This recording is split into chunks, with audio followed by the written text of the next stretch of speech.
Good morning, good afternoon, good evening, depends where you are in the world and when you're listening to this. Welcome to Debz Cooper, Global Stressologist, sharing today on how to feed your soul. So thanks for joining me. I would love you to give me a reaction emoji. Let me know that you're on the call, where you're from. If this is a replay, that would be super exciting.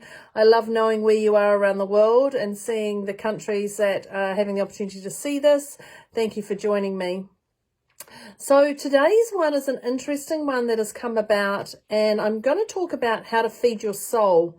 So when I talk about your soul, I was going, what actually is a soul? Because I know what my interpretation of a soul is and what the dictionaries are. And if you've been following me for some time, you will know that the dictionary's meaning sometimes tends to be a little bit different to mine. So let me just tell you a little bit about what the dictionary says with your soul. So a soul meaning is the meaning or immaterial part of a human being or animal regarded as immortal. Emotional or intelligent energy or intensity, especially as revealed in a work of art or an artistic performance. So when I started reading those, I'm like, okay, there's a bit of this and a bit of that. I understand that. So for me as a soul that you're calling of your soul is when you just know you know. And when I say about you know things, your soul is guiding you to make the wisest decision at the time for what's essential for you right there and then. So when I talk about that, you know within your heart and your head, and things are aligned and you're on purpose and on track of where you're going and what you're doing to what's important to you. So when I think about this, I think, what is your soul's calling? Soul's calling. So I think your soul's calling is anything that is in alignment with your importance. And when I talk about importance, it means what's important to you. Not what's important to others, family members, work colleagues, or whatever it is. It's actually what's important to you deep here within your core, within your soul. So you will know this. When you don't follow your soul's calling, distractions happen. Things happen no matter what level of chaos they appear in. Things happen and you tend to do things a way that you wouldn't necessarily do. And you beat yourself up and regret what you've actually done. So when I think about that, I can clearly see moments in my life where my soul has called me to do certain things, yet I've debunked them, or I've chosen other options for other people, or I've done something that has stopped me from moving forward in whatever is important to me, but I've taken other people on. So I've come up with some tips on how to feed your soul, which I thought would be beneficial for you. So tip 1, be gentle on yourself. And right now around the world, we're so harsh on ourselves and others. It's a calling in our soul to be gentle on ourselves. Now, I'm not talking about on others right now, but, well, clearly you guys do that. But be gentle on yourself. Ensure that you get enough sleep. And whether you are used to having 10 hours sleep a night, whether you're used to having 5 hours sleep, whatever it is, ensure you get enough sleep. Ensure you're nourishing your body with enough liquids and food that's nutritious and feels good for you. Not the ones that give you bloatedness and gas and all the things that allow your skin to break out. So think of those things. Be gentle on yourself with the words that you use, because I find we're harsher with ourselves than we are with others. And if you had somebody say those things to you that you have been saying to yourself, would you accept them as a friend or a mentor or somebody in your life that was important? And I will pretty much guarantee the things you're saying, if they're perceived negative things that you're saying to yourself, are not a friendly, nice thing to say to yourself. So be gentle on yourself with those words, with those thoughts that are coming through. Be gentle on yourself with the people around you. And when I talk about that, if people around you are frustrating you or annoying you or challenging you so much, then just take a moment to step out of it. Step out of the vision of where you're sitting right now and take some time out. But be careful and of what you do and how you do it, that you don't upset others, obviously. But be gentle on yourself with those people around you.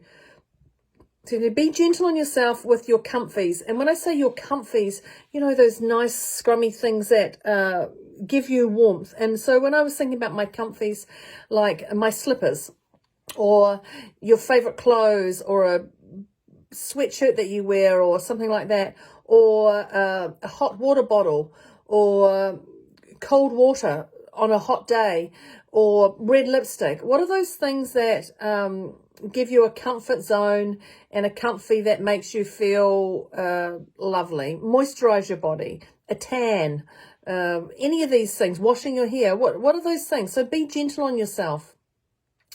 The other thing is, don't dwell on the past. And when I say the past is there definitely for a lesson, but you can't change the past. You cannot change the past. No matter how much you try, you cannot change the past. It's just a story. So you can change your perceptions of that event, and you can change your future from your future learnings. So when I talk about don't dwell on the past, don't let it bog you down, is what I'm saying. Don't let it really get to you that it's frustrating, annoying, and weighing on your mind, that's going to make you eat toxic food, drink toxic things, hang around with toxic people. So don't dwell on your past. Prioritize everything. Number 3, prioritize everything. So when I talk about prioritize everything, prioritize your work day. How you get to work. What's your commute like to get to work? What's your commute like to get to home? Are you taking your breaks at work? Prioritize your personal life, your social circle. Who are you hanging around with that's a social influence to you? Prioritize your family. If you have something on, you know, are you necessarily going to get torn between going to one event or the other? Well, clearly we're a little bit restricted in our events going on now.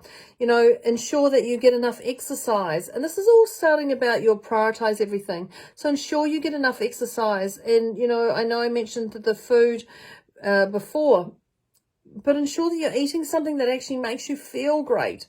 And I'm not talking about makes you feel great in the, you know, short term for the moment and then you don't feel that great afterwards. I'm talking about that makes you feel great and feel like you've actually nourished yourself and you've fed your soul. Because this is what it's about. It's all those things that you put into your body and your mind that you're feeding your soul. So that's also about your mental capacity, you know, when I think about that. What are you feeding your soul? What books? I've got a couple of books here, but I unfortunately can't pick them up. But what books are you reading? What are you going on to watching videos? What are you watching on TV or any of those channels or documentaries or anything? What are you feeding your soul with that's thought-provoking and uplifting and taking you to another space to think differently? So it's really important to prioritize those things. And I'm still talking about feeding your soul, and I'm sure you're writing lots of notes down. So another one to look at is, where would you like your life to be right now? So know that 6 months ago, you're a different person. 3 months ago, you're a different person.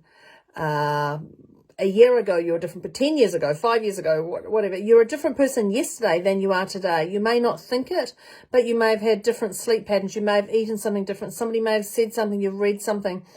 And because of that, you're already thinking differently. So just know that there's different things that go on. So what is your life like now? What would you like it to be tomorrow? In a week's time, what would you like it to be? In a month's time? In 6 months' time?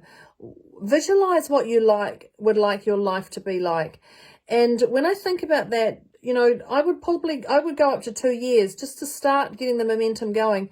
You know, 1 year, 6 months, 1 year, 2 years. Be realistic with what you'd like your life to look like. And I'm not talking about I'd like to be rich and but I'm going to stand at the, what do you call it, the letterbox waiting on the check to arrive in the mail. You know, I'm talking about what are those realistic things that you'd like your life to be like. If you would like to be rich, how rich would you like to be? And what is rich? Is it fulfillment in your heart? Is it healthy? Is it money in the bank? What does it actually look like? So then once you've looked at how realistic this is, I'd love you to look at what are the action steps to get there. Because like I just said, you can't just stand at the letterbox and wait for it. Or people say, oh, I'm going to buy a lotto ticket and I'm going to win on the lotto or the lottery. And I'm like, okay, great. When was the last time you bought a lottery ticket? Oh, well, I haven't bought one yet. Okay, well, so that's not going to work. Now, I'm not saying go out and buy a lottery ticket, well, unless you want to. No skin off my nose. But just be aware that you must have realistic steps to get there with your vision. So when you do this, look at who you have who can help you. Who are those people who can help you around you, who can actually help you? Do you have a family member? Do you have an old boss that you can talk to, or a current boss? Who are those people that you have around who can actually help you with where you'd love to be? Who are those people who can plan you? I do know somebody who can help you plan, and that would clearly be me. But who are those people who can actually help you? And start talking to them. Start talking to them and saying to them, hey, this is what I'd like. So when you're looking at this, ensure that you actually are aware of what you are looking for and what your outcome is. Because if you go to somebody and say, I want this, A, B, and they go, have you thought about C, D, E? You're going to go, well, actually, I don't even know if I want A, B. I might just want A, or I might want A, A. So look at actually what you'd like, ensure that it's realistic, and then go to those people. And then I know before I just talked about prioritize everything.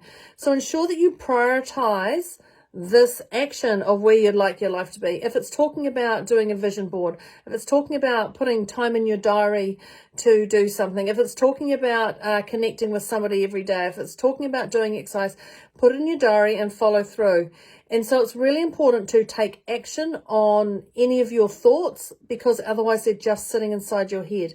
And we know if you're not taking action on things, this is where I talked about, you beat yourself up and you regret the things you do or you didn't do.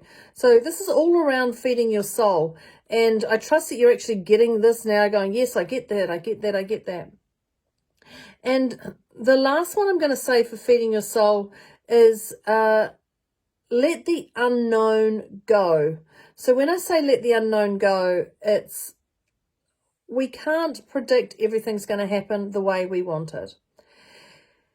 And if we try and predict things the way we want it, unless we're clear on our vision and mission and there's no distractions in our way, it can happen. But it can also not happen the way we want it. So when things are unknown and it's out of your control, like clearly right now we've got the virus spreading around the world. So I don't know when I'm going to be traveling next. So as much as that was a disheartener for me, it's also a value to me, because I'm learning different things about New Zealand and my home and the people I'm in my bubble, because I'm not traveling. So let the unknown go would be the easiest way.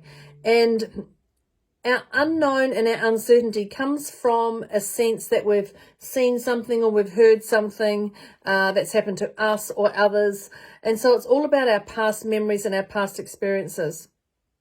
So if you churn, C-H-U-R-N, if you churn on these things, it's going to destroy you. And you know that. This is not going to feed your soul. So you actually can't predict anything that has uncertainty. You cannot predict anything that has uncertainty. So the worst case scenario, I'd love you to look at the worst, when it comes to unknown, I would love you to look at the worst case scenario. What is going to happen? What if it happens? What's the worst case scenario? Write that worst case scenario down. Once you have that worst case scenario down, I'd love you to go, how will this serve me if this happened? How will this serve me if this played out right now? How will this benefit me in my life? How will this serve me?